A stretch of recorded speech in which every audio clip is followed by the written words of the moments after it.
Hi Piccolo players, this is a practice guide for the Piccolo part to Transcendent Journey by Rossano Galante. So starting right at the very beginning, I'm a very big supporter of always using your thumb B flat whenever you have B flats. But in this case at the beginning, since you go to F all the time, you can just do the 1-in-1 traditional fingering, and then you just leave your F key down. Da da da da da da da. You don't have to take the F key off for the A's.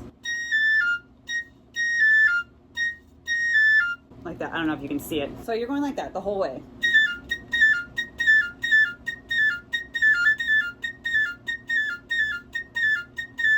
Etc. The hardest part about this beginning is just not to get lost. This typical like Piccolo style run, it's usually just a scale, and so same thing here, it's a B flat major scale. I think what's helpful generally for these Piccolo runs is not to overblow our first note. So we're in the middle register F. If you start like, it's just gonna sound like a wild mess by the time you get to the top. So try for your first note, just be there, like that, so that by the time you get to the top, it's cleaner. And then right away double tonguing.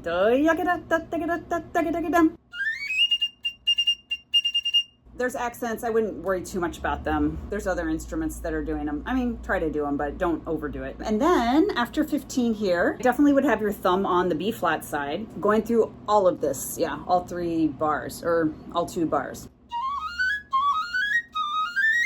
So what's helpful is to know a pattern. The first 2 runs are in the same scale, where you have G flat and D flats, ya da da da da da da, and then you start on C and go up exactly the same scale. And then after that, ya da da da, it's a little different. But if you can find any kind of pattern, that's helpful. At least land on the high F at the end. That's called faking it 101 on the Piccolo. Always get to your arrival note. Like for instance, here landing on A flat at 27. So even if your scale going up is messy, just make sure you land on A flat. At this scale, same thing where you want your first note that you're starting not to be all spread, like, you know, just a wild sound. Just start it small, Piccolo, you know, in proportion to the Piccolo, and then try not to blow through the scale as you go up like you would on the flute. Like on the flute, you can do like that, but on the Piccolo, if you do that, what tends to happen is your higher notes will just disappear, like nothing comes out, or you get the thing. So what you want to do as you're going up scales on the Piccolo into the high register is just to create more resistance. So the airstream is small and it stays small all the way up. It just gets faster. So your airstream gets faster without having more air, if that makes sense. If your high A flat doesn't come out and you're landing on it, you know, regular fingering, you can add these 2 over here. That's the alternate A flat, and it comes out a little better. At 33, it seems like this is a solo, or it's very prominent. So just try to have a pretty sound on the Piccolo, use vibrato, but in proportion to the size of the Piccolo.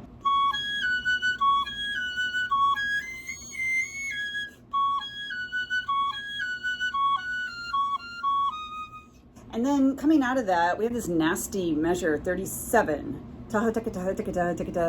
Definitely have to double tongue the tongued notes. It's hard not to be messy. Try to keep it light, and the slurs, try not to do crescendo through the slurs, like, you don't have any time for that. So you want in slow motion, you just kind of even clip off your last slurred note.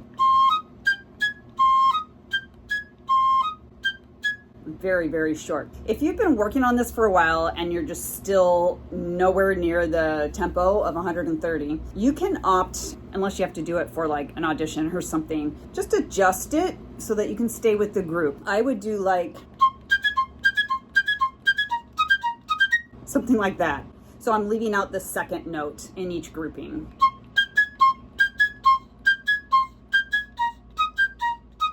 And then up to tempo. Yeah, I do that.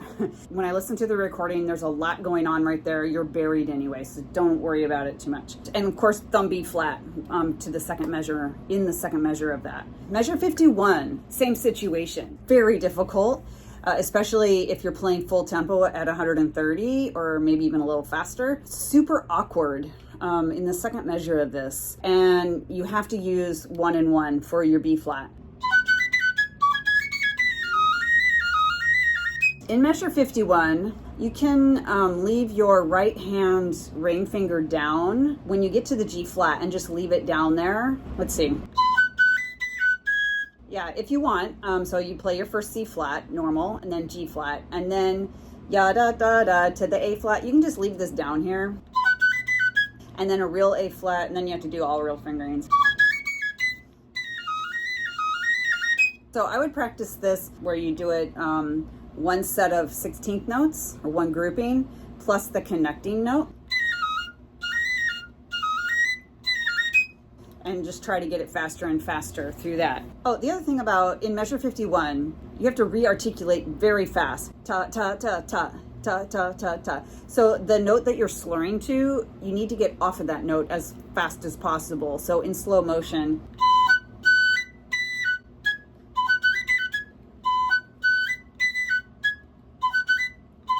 Ta, ta, ta, ta, ta, ta, ta, ta is what your tongue is actually doing. And you can practice it. And then glue it all together. And then definitely with your thumb on through here, they're just little B flat major scale runs. Make them pretty tight together like snare drum, and really count so that you don't have an unintended piccolo solo.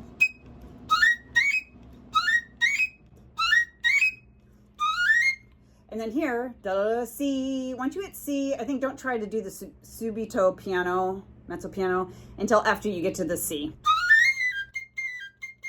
Once you arrive, then you need to come down because there's like a horn solo or something. And you're just with the bells, I think, creating atmosphere. So it just stays like that. Oh, there's one spot, measure 60, that's easy to kind of fall in the hole. It's going along, and then in that one measure, it's different. There's a rest. Actually, I'm just gonna play from 57.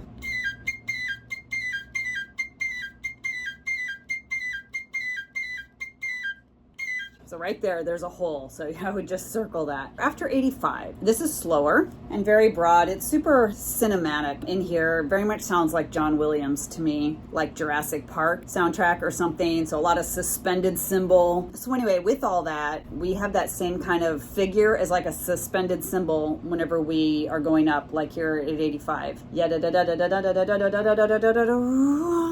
It's just, it's not fast at all. It's not like, it's not intense. And I would leave in the middle here where we have D, C, D, just leave down your right hand 3 fingers here, the D fingers. Just leave them down, D, C, D. And then at 92, just notice that these are 6-lets, and what you had at 88 were groups of 4. Yada, da, da, da, da, da, da. And at 92, triplet, triplet, triplet, triplet, G. But again, even though you have more notes, it should not sound like technique or fast. You're creating an arrival. That's what the piccolo is used for a lot in this type of music. The same thing with this, you have a G major scale. You're coming in on the and of 3. So 1, 2, 3, yaga daga daga daga daga daga dum. It's 3 groups of 4.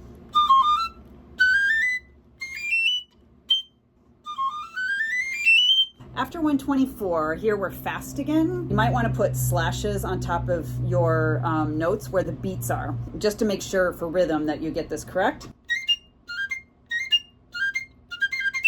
And that last little figure, very, very short, double tonguing, of course, driving to the F. Don't worry about the accent on the F. It'll happen naturally on the piccolo. And then the next thing, going up to high A flat, you can do land on the alternate A flat if that helps that A flat come out. So you're adding in the right hand your middle finger and your ring finger with your pinky. And then you have, looks like an E flat major scale going to the G flat. With any kind of scale pattern, just know what your arrival note is. Here we're arriving on a G flat. It's helpful just to know where we're going.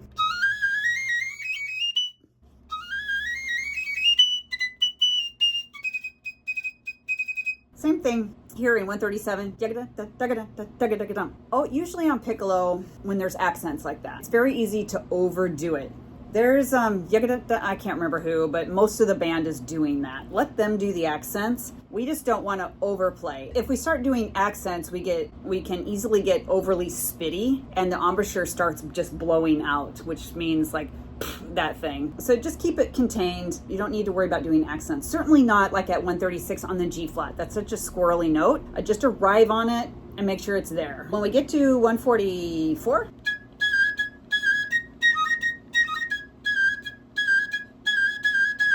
watch for when it ta ta ta. Keep the articulation very obvious. Ta ta ta ta ta. I think this is with the snare drum, so you want to lock in with the snare drum. If your articulation is very clear and obvious, that'll help this little section.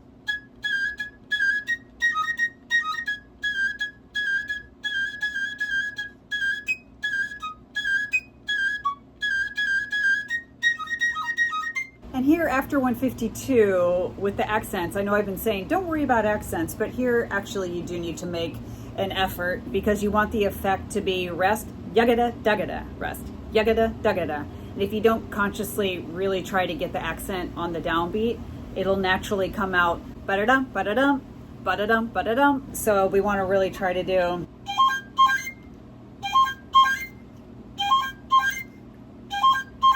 it's really hard to do that, but we should give that an effort. Here you can do a little accent because the note is safe. The C is probably not going to spread on you, so you can punch it out a little bit.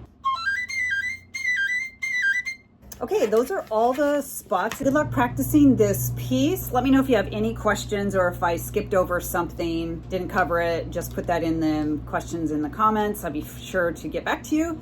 This piece was per request, so if anyone has a band piece or orchestra that you would like me to cover in this way in a practice guide, I'd be happy to do that. And please hit subscribe if you haven't already. I have an ongoing playlist of these practice guides, both for band and for orchestra. Also lots of other videos on piccolo playing in general. Thanks for watching this video and happy practicing.